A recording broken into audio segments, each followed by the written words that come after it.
Good morning बंधुरा सुप्रभात तुम्हादेरके आज के श्रीबलोके स्वागत जानाच्छि। आज के मा देखो माछ केटे धुए नुन हलुद माखिए मैरिनेट करे रेखेछे। ढाला माछेर तरकारी करबे, तुम्हादेरके सेई रेसिपिटा शेयर करब। चलो देखा जाक मा कि पद्धतिते रान्नाटा करछे, तारपर तुम्हादेरके देखाच्छि। এই যে কড়াই তেল দিয়ে দিয়েছিল, গরম হয়ে গেছে। এবার মাছটাকে ছেড়ে দিচ্ছে ভাজার জন্য।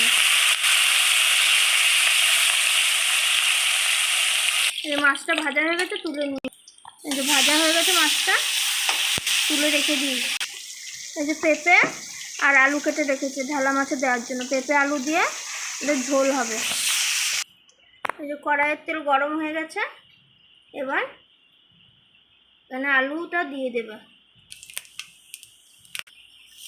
আলুটা দিয়ে দিচ্ছে ভাজার জন্য।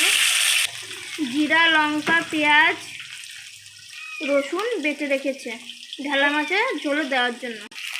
আলু লাল লাল করে ভাজা হয়ে গেছে, হালকা হালকা করে ভেজে নিয়েছে। এবার পেঁপেটাকে দিয়ে দেবে।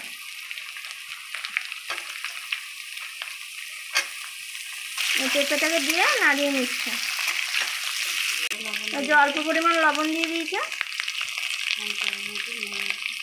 এই যে অল্প পরিমাণ হলুদ দিয়ে দিয়েছে, হলুদের গুঁড়ি। এই যে বেটে রাখা মশলাটা এবার দিয়ে দেবে, দিয়ে নাড়িয়ে নিচ্ছে। কষানো হয়ে গেছে, এবার অল্প পরিমাণ জল দিয়ে দিচ্ছে। বন্ধুরা তোমাদের বা আপনাদের যদি এই ঢালা মাছের পেঁপে আলু দিয়ে রেসিপিটা ভালো লেগে থাকে তাহলে লাইক শেয়ার কমেন্ট করতে যেন না ভুলেন, আর চ্যানেলটিকে অবশ্যই সাবস্ক্রাইব করে দেবেন। জলটাকে গরম করে রেখেছিল, সেই গরম জলটা পেঁপে আলু ঝোলের মধ্যে দিয়ে দেবে। এবার ঝোল করার জন্য দিয়ে দেবে।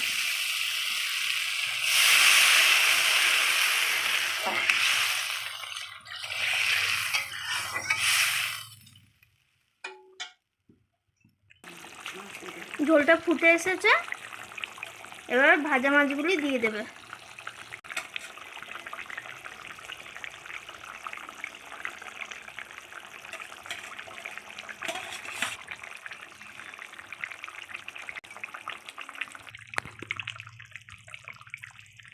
পেঁপে আলু দিয়ে ঢালা মাছের ঝোল রান্না হয়ে গেছে। উপর দিয়ে ধনেপাতা ছড়িয়ে দিয়েছে, এবার নামিয়ে নেবে। ঢালা মাছের ঝোল রেসিপিটি রান্না হয়ে গেছে। তোমরা আমার ভিডিওগুলি সময় দিয়ে দেখছো, তার জন্য তোমাদেরকে অসংখ্য ধন্যবাদ জানিয়ে আমি আজকের আমার এই ব্লগটি শেষ করছি।